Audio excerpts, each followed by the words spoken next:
Hello! Good day once again po. So, ito na naman po tayo sa ating fourth episode ng ating topic, How a DepEd Teacher Can Be Easily Promoted. Pero bago po ang lahat, ako po ay humihiling ng isang pag-subscribe. Kung mabigat naman po ang pag-subscribe ay pwede pong paki-like na lang at paki-share ang ating video. At ako po ay masayang masaya na po doon sa tulong na yun. Okay po, so natapos po natin sa mga nakaraang episode po natin ang education, length of service or length of experience, and training and more training. So at this moment in time, we will go to coordinatorship and other ancillary designations. Ayan, so ito po yung mga additional designations po natin aside from our uh, functions as teachers. So meron pong ina-assign sa atin ng ating principal, ang ating school head na mga coordinatorships and other ancillary designations. Although, at this moment in time po ay pinapatanggal po yung mga non-teaching related.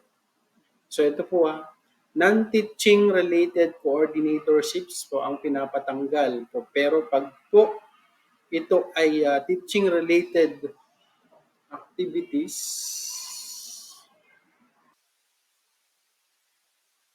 Okay, so natapos na po natin ng mga nakaraang episodes po natin.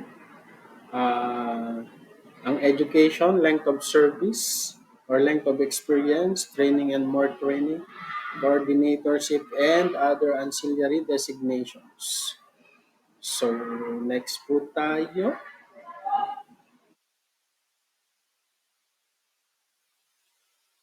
Yung mga diniscuss po natin nung nakaraan.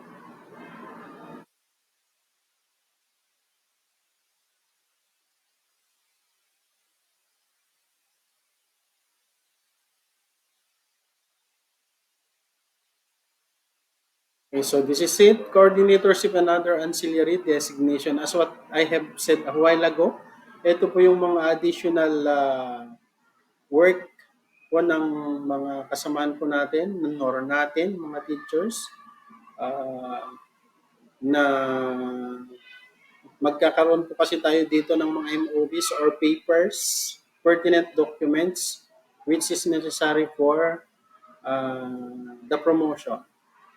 So, ang sabi po dito, your principal or school head will give you designations and coordinatorships, and therefore, unang-una syempre, do not complain about having it.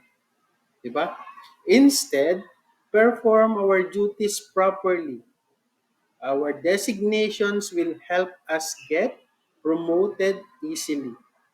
So, especially yung mga sinasabi namin lagi sa mga kasamahan po namin dito sa aming school, ay if you are willing or if you are aiming for a promotion, you should always be one step ahead of your present designation. Ibig sabihin po, kung teacher to ka, dapat ang ang aim mo is to be promoted for teacher position, dapat ang ginagawa mo or ang hinihit mo na gawin or ng mga designation is yung gawain or yung designations ng teacher 3.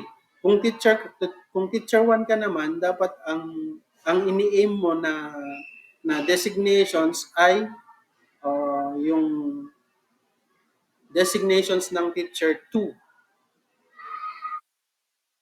Likewise, ng teacher 3, kung ang hit mo ay head teacher positions or master teacher positions, so go with the master teachers or go with the head teachers. Alamin mo kung ano yung mga ginagawa nila. Then, gawin mo din. Then little by little, na-internalize mo kung ano yung ginagawa nila. Then, mas madali ka na po na ma-used to ka sa mga ginagawa nila, magiging bihasa ka sa mga gawain. Then pagdating po ng panahon, kasi ang hinahanap po nating mga papel dito, halimbawa, pag sa master teacher, if you are aiming for a master teacher, sino bang gumagawa, ano bang ginagawa ng master teacher? Research. So dapat mag-research ka na rin. Ano pa? Instructional supervision. Samahan mo si master teacher kahit sabihin natin, oh, yan, pa-EPAL, wala pong ganun. Kung talagang gusto po nating ma-promote, kailangan po nating mag-strive harder. We should do one step higher than our, one or two step higher than our position para po pagdating ng panahon, alam na alam po natin kung ano yung ginagawa nung mga teachers on the position na gusto po nating makuha. Ano po? So, yun lamang po para sa episode na ito. Coordinatorship and other ancillary designations. So, from now, maraming salamat at muli ko pong hinihiling ang pag-subscribe sa aking YouTube channel. Yun po ay malaking tulong at para po ma-inform kayo sa mga susunod ko pang mga videos. Ayan, maraming salamat.